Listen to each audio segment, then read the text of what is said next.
အမျိုးသမီးများအနာဂတ်အတွက်စူးစမ်းရန်အချက်10ချက်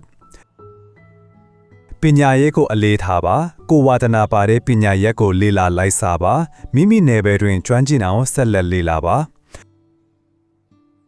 နှစ်စီးပွားရေးလွတ်လပ်မှုရှိပါစေကိုပိုင်ဝင်ငွေရင်းနှီးမြှုပ်နှံမှုနဲ့ငွေကြေးစီမံခန့်ခွဲမှုကိုဂရုပြုပါအားနည်းချက်များကိုအားသာချက်အဖြစ်ပြောင်းပါအခက်အခဲများကိုဖျက်ချော်ရန်ရည်မှန်းချက်ထားပါမိမိကိုယ်ကိုယုံကြည်မှုရှိပါငါမဖြစ်နိုင်ဘူးဆိုတဲ့အတွေးကိုဖျော်ပစ်ပါအရာရာကိုကောင်းတဲ့ဘက်နဲ့တွေးပါအခွင့်အလမ်းတစ်များကိုဖန်ဆုပ်ပါနည်းပညာလူမှုကွန်ရက်နဲ့စမ်းသစ်တည်ထွင်မှုများကိုမျှဝေပါကျန်းမာရေးနဲ့စိတ်ဖိစီးမှုကိုထိန်းသိမ်းပါကိုယ်ခန္ဓာစိတ်နဲ့စိတ်ခံစားမှုကျန်းမာရေးကိုဦးစားပေးပါအခြားသူများကိုပံ့ပိုးပါအမျိုးသမီးများအချင်းချင်းအားပေးကူညီခြင်းဖြင့်အတူတကွတိုးတက်ပါ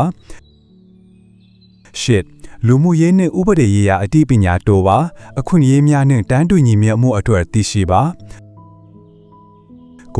မိမိတန်ဖိုးကိုသိပါအလောက်ခွင်မိသားစုနဲ့လူမှုဝန်ကျင်တွင်မိမိ၏အရေးချင်းကိုအတိအမှတ်ပြုပါမပြတ်သားတဲ့ရည်မှန်းချက်ထားပါအိမ်မက်ကြီးပါလုံနိုင်စွမ်းရှိပါစေအောင်မြင်မှုကိုခံယူပါအမျိုးသမီးတိုင်းအနာဂတ်မှာထွန်းကောက်ဖို့အခွင့်အရေးရှိပါတယ်အဓိကကိုယ်ပဲနေရာရောက်စ조사မှုတွေမရက်တတ်ဖို့လိုပါတယ်